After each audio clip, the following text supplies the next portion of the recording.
છું એ મારી તારા ભરોસે બેઠો છું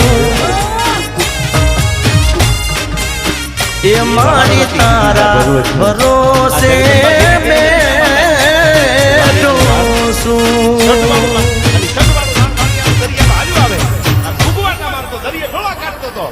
વાણિયા ખડક ઉથડ હયું મીઠું થવા હા હા હમણાં મારું શર્ટ ફાટી જાય અને મારું વાળ ડૂબી જાય મને દરિયામાં અને તેથી અંદરથી અવાજ નીકળ્યો કે માં એ સિકોતર આ ભગવતી તેથી ભેળિયાની ભેટ વાળી બેઠી થઈ ગઈ હતી દરિયાના